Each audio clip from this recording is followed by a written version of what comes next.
اللايف فصل، النت فصل عندي، قلت هصور برضو عشان اكمل بقيه الايه الحاجه. كده الرز انا حطيت عليه الايه الفلفل والكمون والكزبره والبصلايه، واحط على حبه زيت كده اهو عشان يفلفلوا.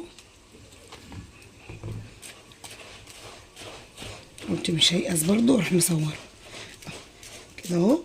انزل بقى عليهم بالايه دلوقتي، بالتسبيكه بتاعت المحشي اللي انا ايه مسبكاها. بس اقلب بس كويس كده، بصوا عشان اطلع لتحت فوق ولفوق تحت. احط الصلصه اهي، انا ما بحطش الخضره اللي على اخر حاجه عشان يبقى ايه ريحتها لسه فيها اهو. كده حطيت الخضره اهي والصلصه، بسم الله ما شاء الله، بص حمرا ازاي. يلا بقى نجيب الحله ونلف.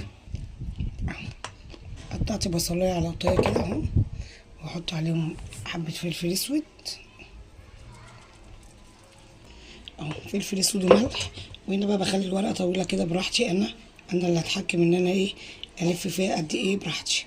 بس انا كده طبعا ايه انا اللي متحكم كده اهو، واروح اهو. بس انا بقى امسكها كده اهو كده اهو. المحشي الكرنب ما بياخدش رز كتير، متحطلوش رز كتير. نضف الورقه من الرز اللي حواليها عشان ما يعومش من ايه. بصوا اهو كده اهو، ما تحطيش رز كتير كده. بصي الفرخه بسم الله ما شاء الله عليها استوت، بس انا عاوزاه ايه احطها بقى تحت الشوايه تشوي، وعامله لها صوص حلو قوي، معلقه صغيره قوي عسل ابيض، ومعلقه كاتشب، ومعلقه ايه صلصه. بس ادينا بقى كده اهو. متجيبيش بصي دهنتها اهو، وادخلها الايه الفرن على الشوايه. وهي حلتي المحشي اهي، لفيت الحله الصغيرة الحلوه دي على قدنا دلوقتي، اولع عليها.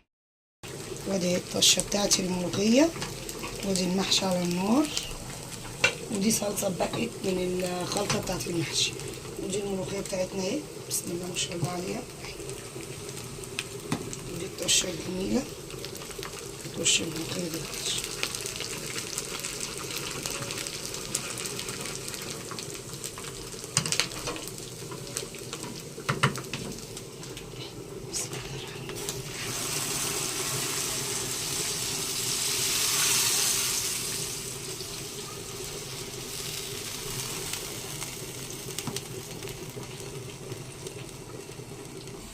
ودي الفرخه اهي بتشوي اهي بسم الله ما شاء الله عليها اهي.